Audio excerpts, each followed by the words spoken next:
Christ said not to cast the first stone. So, but he did say to love one another. You know something else? My son, as a young Latter-day Saint, he was being called faggot every day, and I many times before his end-of-life decision, I asked him what is going on. But he was so terribly embarrassed by being called that word that he didn't tell me, right?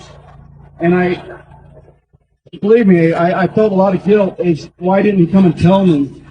And I know the reason why is because I trusted what I was taught by the church leaders, and I said it's a sin, and I wasn't a safe place for him to come and tell what he was doing. He was too embarrassed, right? But if I was much more understanding, he may have came to me and said, "Dad, I'm being called this," and it wouldn't have been that.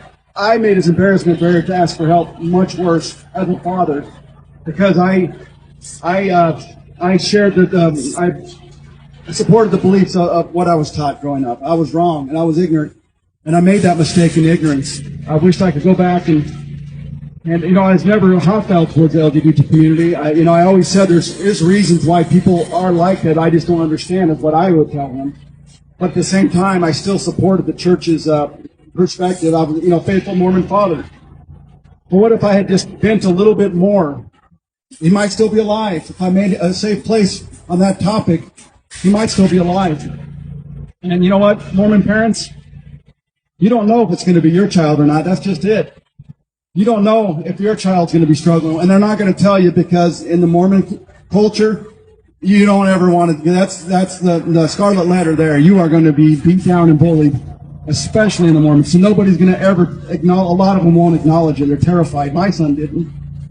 And instead, they're going to take the heat from that. And a lot of these children are making end-of-life decisions all alone.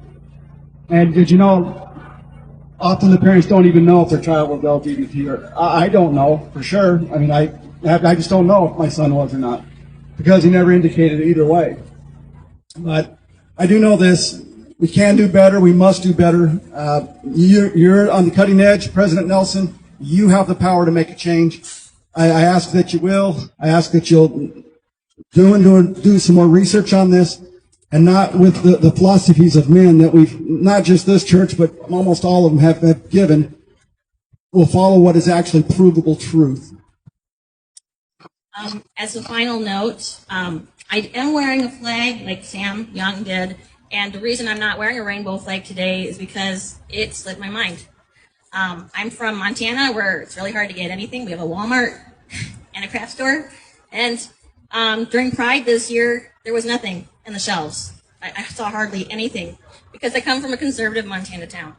But if you're from Salt Lake City, Utah, and I can buy it from you, please come and I will buy a Pride flag and a LGBTQ ally flag and a demisexual flag, because there's people in my family that I need to wear it for and to fly outside my house for. Love one another means love everyone. It's not conditional. It's love one another. So, but anyways, we want to share something? We're talking about family. I just wanted to say really fast, I am very proud. My nephew was born a boy, and my nephew is now my niece.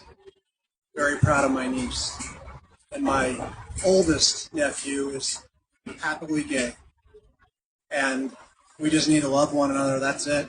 That's my family in a nutshell. Thank you, Curtis. But anyways, I think that's really all I have to share today.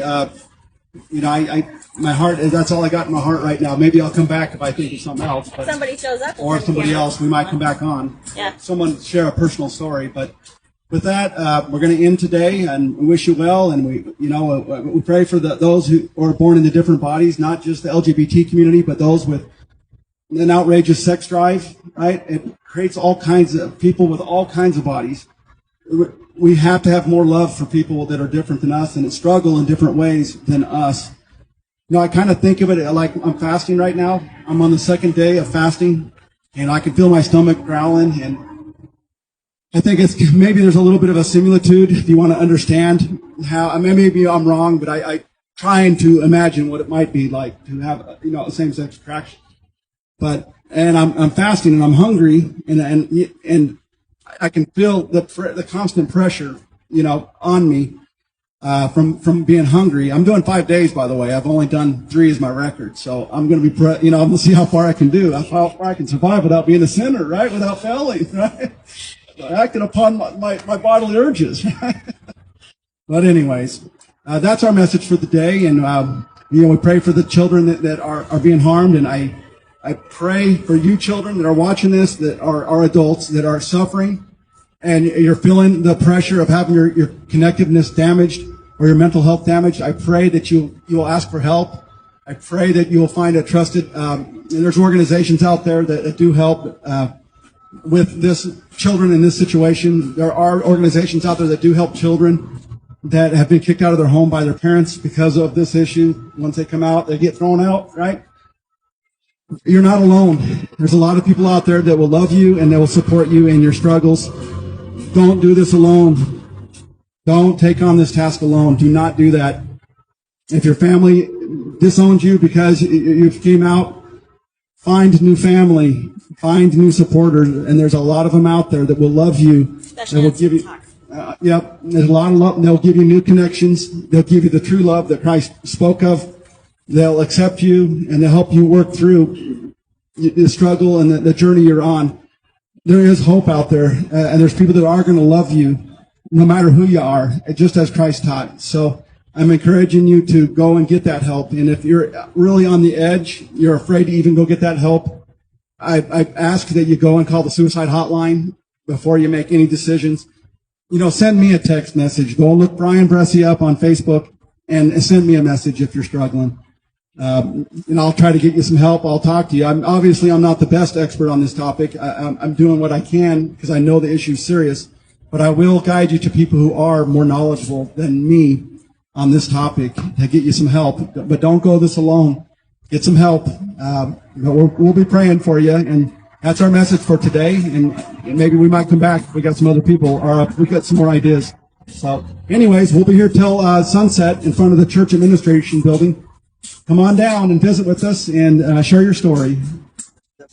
It's right next to the Beehive House and Eagle Gate and across the street from Kurt McConkey.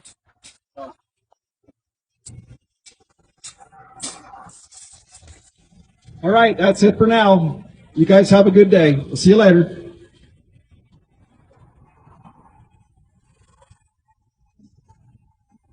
You know how to go. Yep. Oops, I'll get it. Is it on or not on? No, it's not. Finish. Okay. Trying to hit it. All right, we're getting troubles getting this camera turned off. Just a second.